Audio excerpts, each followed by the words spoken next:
You are listening to Rags to Resale, the podcast for career resellers or anyone who wants to amp up their online resale business the right way. Here are your Posh Pro experts, Megan Morris and Gemma Piscotti. All right, well, Megan, who are you? Who are you? Why should we be listening to Megan Morris right now? What's going on? What brought you here today? Who am I? Zoolander has that. That whole movie cracks me up, totally. They're all the same looks. I mean, I feel like I'm taking crazy pills. Oh, he can't turn left, you know? All right.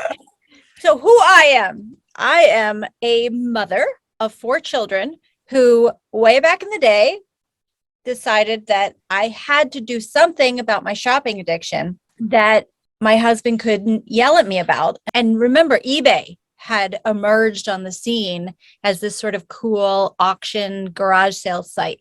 So what I did was I would go to a store and I would buy things for the kids and I would buy things for myself and I would bring home things and put them on eBay. And it started working. I started making more money than I was spending. So all I was telling him and showing with proof of receipt that the things that I was buying were free. And so he, much to his chagrin, couldn't complain about it anymore. So really, it was just a circumvention of an annoyance so that I could continue to shop as much as I saw fit. And then over the years, by osmosis, I learned what sells and what doesn't. So what did you do? What did you do before you were reselling, or as your full-time job? So I started out as a writer, producer in news, television news, local TV news. So, I started interning at a news station in Pennsylvania, and then I got a job here in Chicago, little 20-second elements of news that then would go to an executive producer, and that executive producer would decide whether or not it could go on the air. And I would, some editor somewhere would add video to it. Then as news progressed with the times, I was also editing the videos.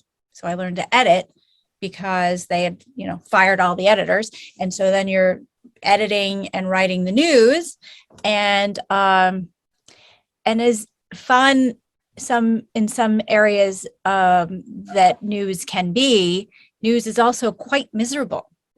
I would walk into a day's work, an 8-hour to 10-hour day, and they would say, "Hey, Megan, you're on Dead Baby." So, and that would be my whole day. We'd be putting together a story about a dead baby or a kidnapped child or a murder or something. And I hated it, and my whole career, my whole college career in writing and everything had built up to this point where I thought I was going to be Connie Chung, dating myself, I realized. And I didn't want to do it. I didn't want to talk about death and destruction for the rest of my life.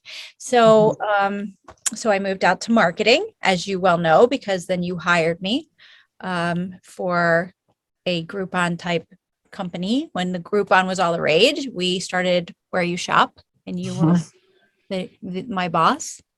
And, the rest is history. I've been in 16 different marketing jobs. I can market anything. And then you talked me into marketing myself. And I like that very much. Thank you. I talked you into it. You did. You said, "What do you want to do?" I said, I'll help you make it happen. You famous. That's what happened. And I said, "That sounds great." And now you're doing it. Okay.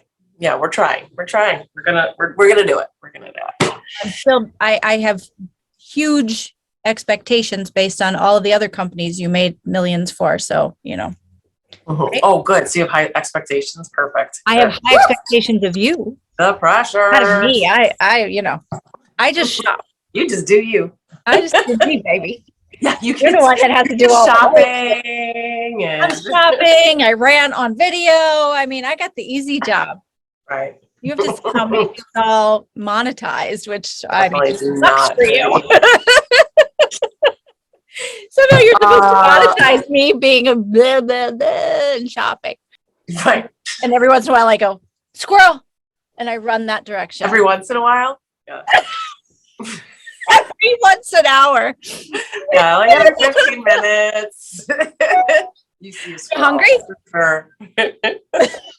Well, with those 4 children and 2 dogs and a husband at home, it's pretty easy to see a squirrel. And a squatch of ADD. Yeah. So just to introduce myself, so Megan and I came together to do this Posh Pro project, and we'll get into that a little bit further. But before I did this, I have been involved in a couple of industries where I was hired to be the director of operations and marketing. And I basically took startup companies and grew them to be multi-million-dollar companies. And I did that in the online media sector, and I've done that in the healthcare sector. And I just kind of decided that I didn't want to do this for other people anymore. I wanted to do this for myself and my best friend, Megan. So it kind of just made sense to come together. Yeah. You know what? None of those people are very thankful. They just became millionaires and they were like, what do you want? Right. Exactly. And it's just, it came to a point where I saw an opportunity in Megan and I said, you know what? I would rather sweat and tear for my best friends and ourselves than anybody else. But I personally do not have a lot of experience with reselling clothes. I'm more of the business back end of this venture, but I am learning. And I have started a closet, and so I'm kind of a newbie myself. Therefore, I'm kind of the perfect person to kind of come up with questions for Megan to help everybody else figure this wonderful work from home opportunity for women and men too. But anyways, that's who we are, right? That's who we are. That's who we are. That's who I am. That's who you are. I think that's good enough. They'll get to know us a little bit more as we do these podcasts, right? Yeah, for sure. Oh, here's one of Megan's 15 million children. I don't. It's Maddie. I'm not. And Maddie is another wonderful woman who we have managing our social media. Yes. She's Hello. doing an awesome job at it as well. You just knocked the chair out of the way. You just. Isn't she cute? Look how cute she is. Oh, Mom. This is what Megan does during the workday. I was about to. I just shut up. So thank you. You just got up? No, Yes. no. I just, What boss? Oh. yeah, I just made a post on Instagram. Everyone go check it out. Nice. On Posh Pro Project. Yeah, at Posh Pro Project on Instagram talks about reseller business strategies. Oh, look at that. Yes. I think those, that style's coming back. All the 90s, right? It's coming back. She just Coming needs back. like a neon. This is too drab. I could stand it up. That helps. That's how I wore it. Oh, I love it. It's perfect. Just kind of. I want this to That's perfect. Okay. Okay. All right, you get out of here. So some of these people aren't going to be seeing the video. They're just going to be hearing what we're saying. So we need to be mindful of that. We're podcast newbies. So we're just learning ourselves as we're doing this. Okay, so we've introduced ourselves. Even though we are the Posh Pro Project, this podcast is called Rags to Resale. I love it. Super excited. So I have a bunch of questions to ask you, Megan. Are you ready to answer some questions I'm always about ready to answer questions. resale? I'm a mom of 4 children. I live to answer. So we can help these people out. Okay. First question. Why did you switch from eBay to Poshmark? And what do you still sell on eBay? eBay, like I said, I started on eBay. I'm an eBay baby, but their fees are astronomical and they're very hard to figure out. They have them laid out in such a way that you have to dig to figure out what they're charging you. They've got insertion fees, they've got, which sounds terrible. They've got, final value fees, they've got additional picture fees. There's all kinds of fees. I also had started a shop on there, and when I first signed up on the shop, it was $9.99. And by the time I looked at it, 7 years later, it was $32 they were charging me just for the benefit of having a store. So I wasn't seeing the value. And what it felt like to me was that I was making money, and then 3 to 4 weeks later, I was paying that exact same amount of money out. Now, obviously, I was making some money. But when I really laid it out, they were taking upwards of 42% of my profits. Wow, that's a lot. It is a lot. And some of it could have been, broken down and changed and made better. But the truth of the matter is they are greedy, in my opinion, and take too much. I think 20% off the top, like at Poshmark, is already a lot. And it shouldn't be double that. So Right. I migrated, and it was hard. I had a huge following. I had tons of great feedback. I'm, still verified on there. And I do still put things on there that I know are very specialized items, usually a very rare toy or a very rare household item that might tend to sit on Poshmark, or Poshmark people lowball you for, whereas on eBay, you have the auction element. So you start it at a price and it goes up. And when Right. I'm not 100% sure how high that thing will go, I'd rather watch it go up on an auction. Okay, so I'm gonna ask you a question. I'm gonna go close the door because I can hear my laundry going. Okay. That's a lot of fun. But so you're saying then that eBay is probably better for products instead of clothing, and Poshmark is better for clothing than products. Although I believe Poshmark just kind of got into selling products more, but is that what I'm hearing? Is that eBay is good for products? Anything that you're just starting out at, you're going to have trouble at the beginning. They've just started their electronics market, and I wouldn't put much stock in their ability to turn my electronics. Case in point, we have a pile of electronics, computers, phones, and things that my husband tasked Maddie, that just was here, with cleansing them and getting them all to restart so that we can put them on things. And one of this all was happening right as electronics was hitting Poshmark. So I put a couple of those phones up on Poshmark, and they have just sat there. I've gotten a few lowball offers, and so I just migrated them to eBay, and they're gone. They've sold already. Okay. So eBay is still good for products. They just take a higher percentage. Yeah, I mean, That's why you don't do the majority of your selling there. I just think people look for certain things in certain places. Yeah. Vintage is I have a huge vintage area of my closet on Poshmark, and I could probably do a little better with those on Etsy, but there's too many. It becomes too many things. I don't want to pay all the fees on Etsy, keep up with an Etsy closet. I did migrate a few things to Etsy a few years ago, and I legit forgot that they were there. Like, you can only do so much, and I had sold a couple things, and I disappointed a customer because I had kind of forgotten I had put it over there, and I had already sold it on eBay, and it just becomes too much. So I don't recommend a huge swath of cross promoting and cross posting things. I think that it's okay and good to give yourself a little competition. I do use Facebook Marketplace for some things. I use a little bit of eBay. I dabble in that, but you have to have a mainstay, a place where you feel comfortable that you're mostly doing your work there. Because, and I found this in the past, and I think that people can identify with the fact that if you have too many jobs, too many places you're concentrating on, you kind of half-ass everything, right? You're just not doing. I mean, moms do this. I felt like that most of the time I've been in corporate America.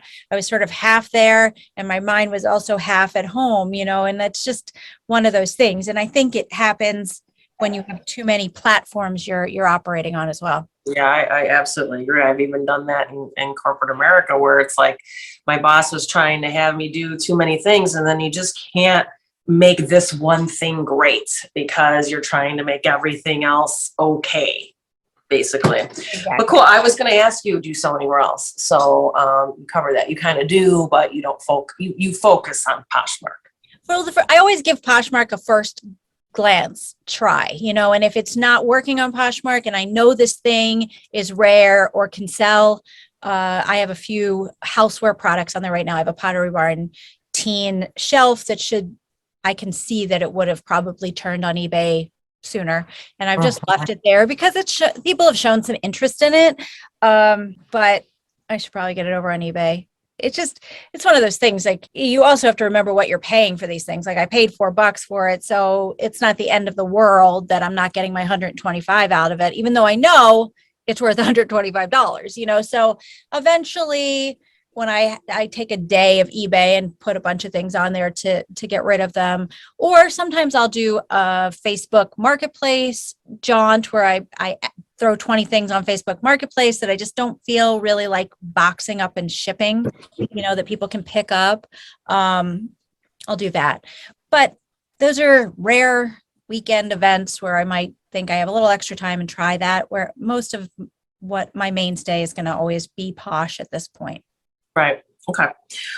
Okay. So the rest of my I'm sorry. I was going to say the rest of my questions are Poshmark related only, but not yet. I have one more question. So this is coming from the other side of resale. How do you get people to get over the stigma of buying resale? Like, for example, I have a wedding to go to in a few weeks, let's say, and I need a dress. And I would love to go to Poshmark to buy this dress, but I can't try it on.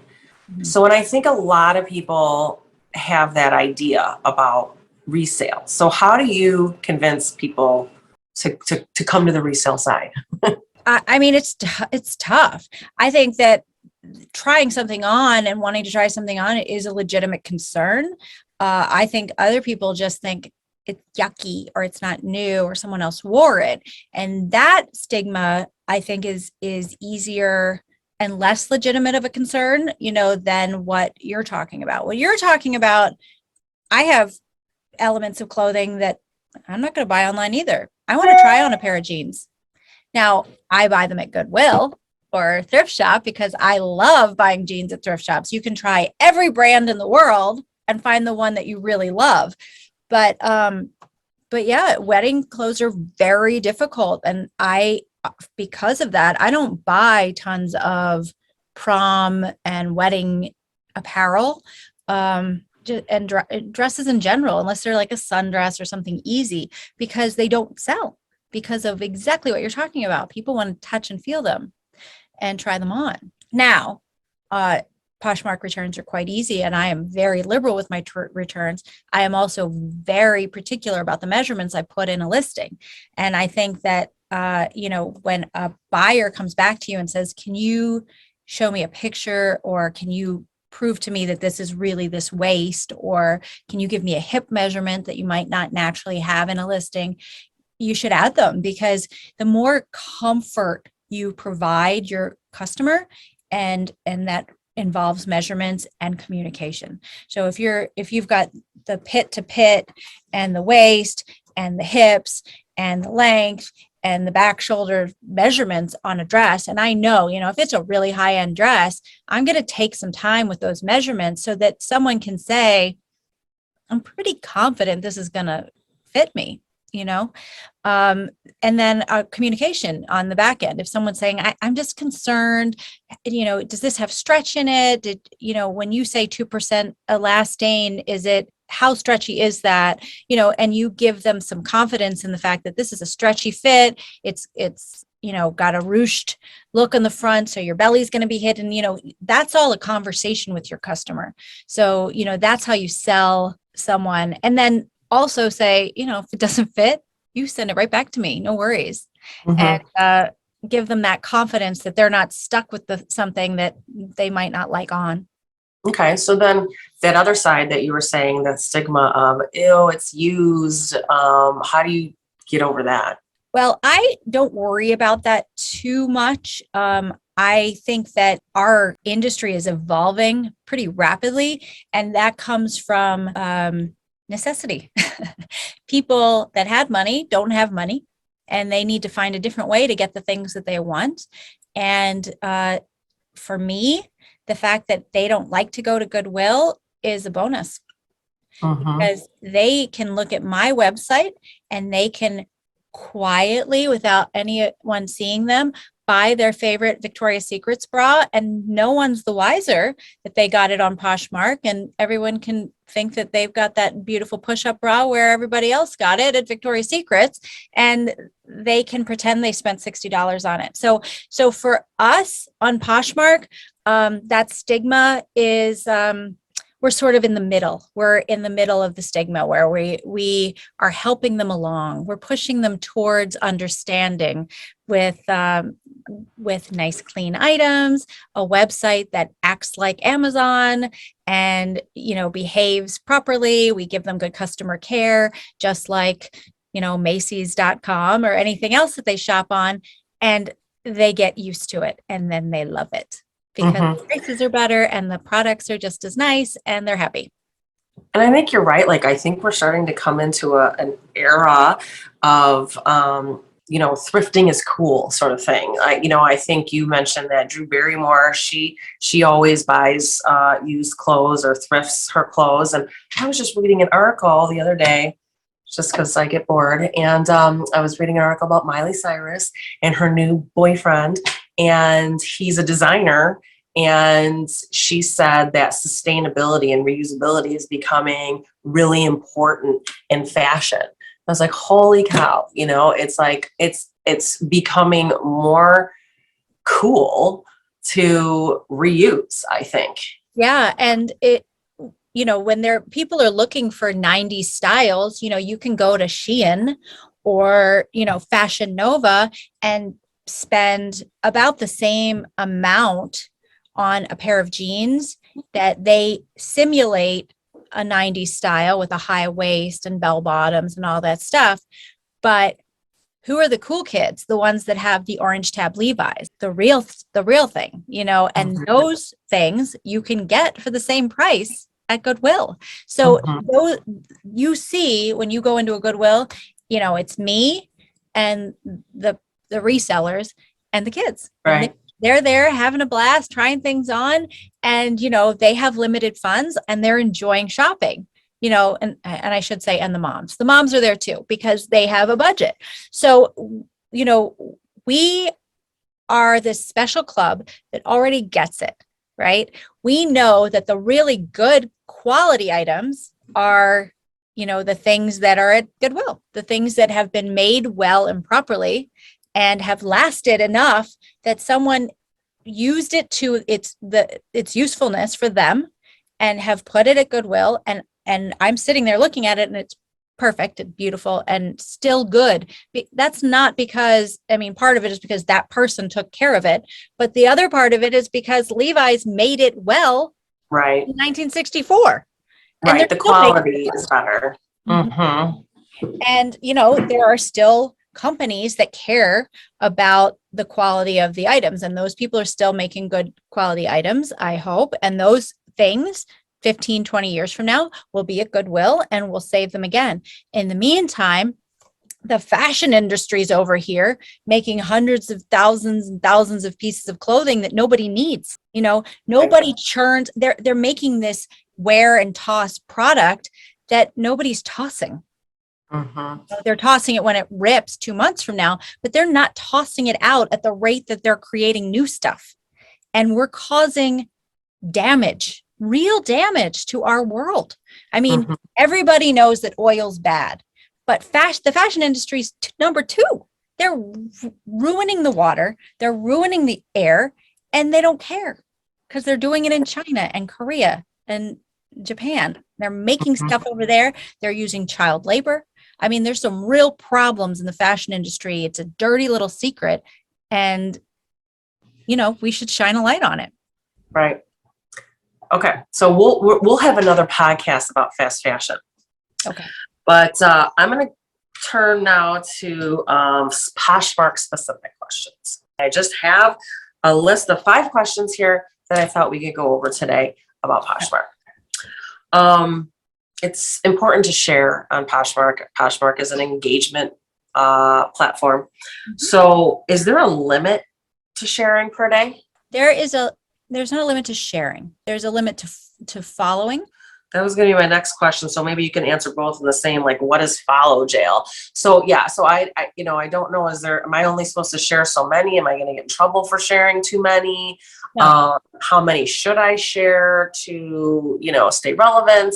And then I guess we can get into follow jail as well, because I don't even know what that is. I heard somebody say it in a Posh and Coffee you had one time, and I don't even know what it is and why. Okay.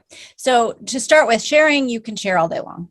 You can share. They're happy if you're sharing for other people, you're doing people favors, you share yourself. None of that is ever going to get you in any kind of trouble. Someone commented on one of our YouTube videos the other day and said they were sharing 9 times a day, their whole closet. Now, I didn't look to see how big their closet was, but that's too much. And it's not too much for Poshmark. I mean, that's great, but she was still having issues with sales. So then, you need to look at what you're doing and what the result is. And if the result isn't what you want, you shouldn't be doing that. Mm-hmm. So there is no reason to spend that much time sharing your closet. There's an overkill point, there's a tipping point, at which it's not benefiting you. As you can see, it's not benefiting you. You're not making a sale. So it's almost like you're forcing something to happen that's not going to happen. So you can get away with, at minimum, and I would recommend to anyone that is, has a full-time job and this is their side hustle, or they have kids, we're not here to say you have to do all these things or you're going to fail, and you have to do them at the maximum you can possibly do them or you're going to fail. The reason why I do what I do and why I'm here is because it gives me the ability to have a life. Right. My corporate job was the thing that was sucking the life out of me and not allowing me to see my kids. So don't do it to yourself. Don't share. And then I said, try this. And I gave her, a step-by-step thing to do. And I was thinking, you can do that. I know you can do that in about a 30-minute period, what I told her. And she came back and said, that's an awful lot to do to make a sale. And I just had to laugh, because this is the same person that just told me she's sharing her closet 9 times a day. Mm-hmm. But, the thing that it looked like a long list, but you had accomplished that very quickly. You share, you follow a few people, you share your own closet. I think a lot of people get bogged down on Poshmark because there's so many things coming at you. There's parties, there's share groups, there's people are asking you to host things, there's people asking you to follow, so you're following. There's these parties where you share this, grab the blues, get your followers and amp up your followers. And yes, those things all work. You can get more followers if you're in a bunch of follow groups that follow people all day long. But I'm here to tell you, because I did all of those things because I wanted this to work so badly. And I was miserable. Like there was some woman somewhere in Nantucket yelling at me because I had missed my share group, requirements, and I had too many share groups, and I was sharing and I was following, and I that's not what I was there for. I was there to sell clothes and make money and have a life. And if you can't have those 3 things, if you're not making any money and you're not able to do the things you want to do, like have a life and shop and do all those things, if your core reasons for being there aren't being fulfilled, you have to step back and try something new. What does it mean to tag someone, and why would I want to do that? Okay. So at the very basic level, if someone asks you, do you have a pair of Levi's orange tab jeans? I like these Levi's, but I wish they were orange tab jeans. You can say, yes, I do. Hold on, I'll tag you in it. And you can go into the comments in your orange tab Levi's listing and say, at Gemma Amber, here they are. Okay. And they get a notice in their news feed that says, at poshpro_Megan says, here they are. And then you click on that and you're in that listing. So that's a very basic use of a tag. So you generally do it in a comment of a post. You always put a comment on a post. Yep. Okay. What other reason would I use that for? Well, I tag people constantly to promote myself, to get people to see something that I'm doing versus like the shop and share, the shop and start. Okay. Or I'm having a sale and I have a tag list in my closet where people go in and say, yes, add me to your tag list. It says, tag me, please, ? And then you put your closet's name in there and I generate a list of people that are interested in being tagged by me about events or things that are happening. So I have a very long tag list. I have people come to me and say, please tag this. I'm having a shop and share or something. And I provide them with my tag list. Now, people often will come to me and say, please take me off your tag list. I'm getting tagged too much. And you just take them off the tag list. And it's just a sort of a circumvented way that Poshers have figured out how to communicate with each other. Okay. Oh, wait, we have to go back. What's follow jail? Oh, so follow jail happens mostly to newbies who are trying as fast as they can to amp their closet, get new followers, and you follow people so they follow you back. So you can follow 10,000 people a day. So if you go past that, you are told you can no longer follow anybody. Wow. Like how in the world does somebody follow 10,000 people in a day? That's a lot. hours and hours and wow. Yeah. I've never been in follow jail. I've never followed enough people to get to follow jail. But once you're in there, how long you in jail? I believe it's just a day. Okay. Day. I think that there are other types of jail you can get into for doing inappropriate things or having inappropriate listings or other reasons to be in jail. But follow jail is just they're really what they're doing is they're assuming you're a bot. They're assuming that you yourself have hired someone to do your work for you. And that goes against everything that works about Poshmark in their estimation, because if there's not human beings on, if a bunch of robots are on there interacting with each other, then we don't have bodies on there shopping. So there's not eyeballs on the product, and I'm not having to sit and go through a closet and look at things. They want me sharing another person's closet because I might buy one of those things. Right. Okay. Why do I see these marketing posts on people's closets with really high dollar amounts on it? Like, what is the purpose of putting a high dollar amount on a marketing post? I do that too. So I always do $9,999, and then that's what it would sell for, or what the real price, and then I make it 8888. And then every single time I change that listing or retag it or need the group of people that I've tagged it, like the shop and share group, I have to give them updates about things. I lower the listing price. So all people that have liked it get a notification. Megan lowered the price. Well, it's a marketing promo, so they know something's happening that they need to read. So you put it really high so that when you need to reshare or change it or edit it or reshare it, anything with it, you search your closet high to low.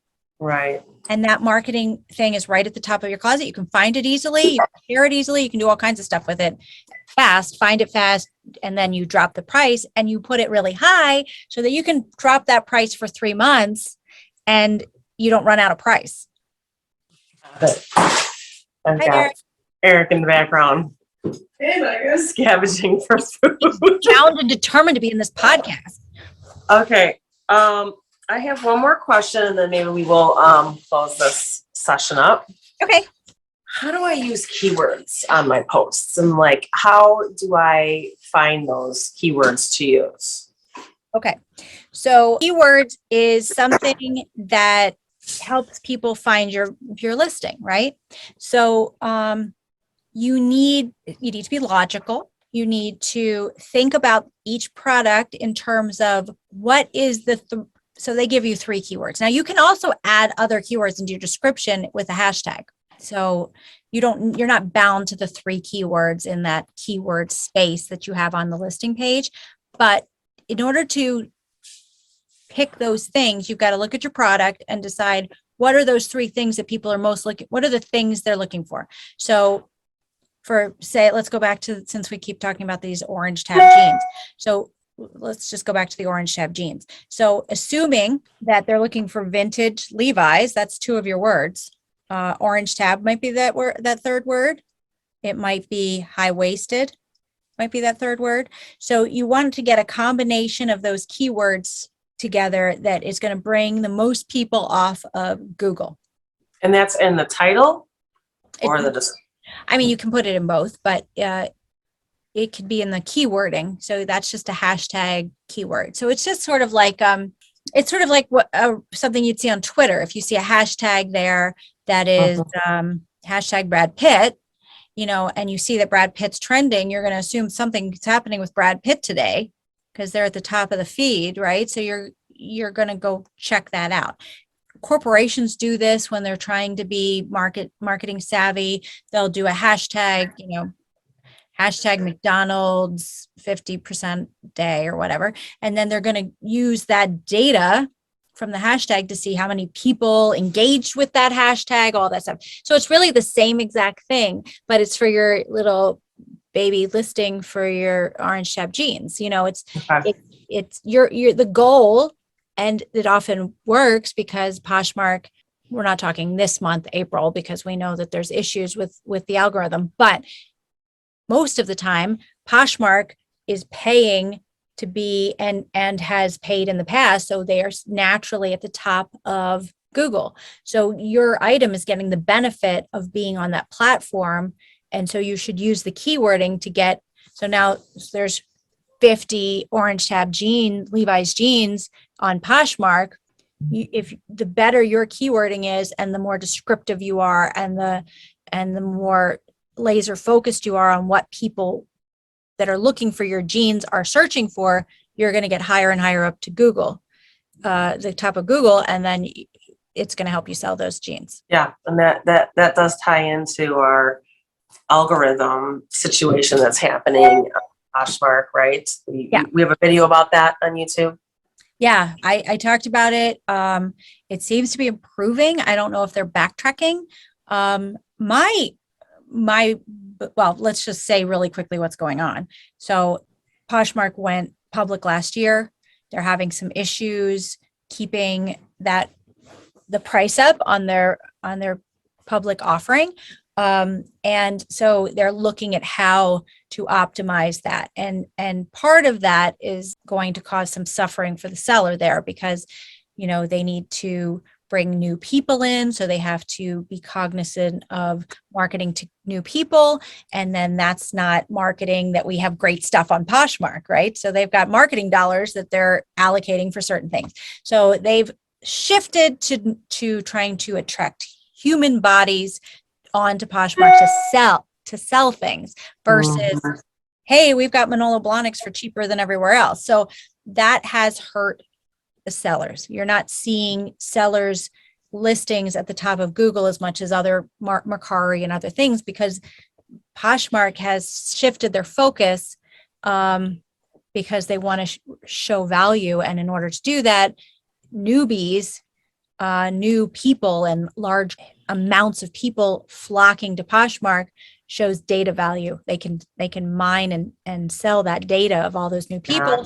And they've already mined you and me, darling. So we are less valuable right now. So that's what the problem is. But I think that because sellers are, we are all bringing in the money too. So they have to find a balance. And I think the way they're finding that balance is kind of what happened in March. And it seems to be happening again in April where they're shifting. So they go on and off. So they might be doing, 2 weeks on with newbies and 2 weeks off with sellers and back and forth. Right. So because I'm starting to see a shift back. I've gotten a lot of likes this week. I've sold a few things. And panicky as it does feel, because it feels like it's going to go away, if they keep doing it this way, I don't mind so much, because it ebbs and flows. So you can just work your month around it. If I'm going to get a flush of sales on the second week, I know that I should be listing all the first week. So I wish what I wish is that they would communicate that with us, Right. and be more transparent. And that Right. So you can plan better. they're not doing that. And if they just said to us, listen, we need newbies and we need both, and this is how it's going to work. I think that the panic would quell quite a bit, but instead it just happens. Now, this is the second month that this has just happened to people, and it's not fair. We're all grown-ups, and this is our business. Right. Well, great. This has been wonderful. I think this is a good first conversation for us to have on our Rags to Resale podcast. Yes, and I think we're going to have some visitors coming over the next few months too. We've got a line on a few exciting people that we'll be bringing in, and some funny people too. I've got. Well, you're funny. I know. Funnier than you? Yes, I would say a few of them are funnier than me. Okay. All right. Well, good. And then it'll be a fun, laughing hour of our time. That'll be great. Definitely will be. Well, I just love you, girl, and I wish you were here today, but I like looking at your pretty face. I'll be back in the neighborhood. I'll be back in the neighborhood around Wednesday. You're coming to the hood? Coming to the hood. Awesome. I love to it. get my daughter. I didn't steal your daughter. She's not here. All right. So let's close it out for today.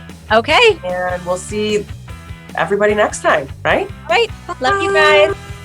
Talk soon.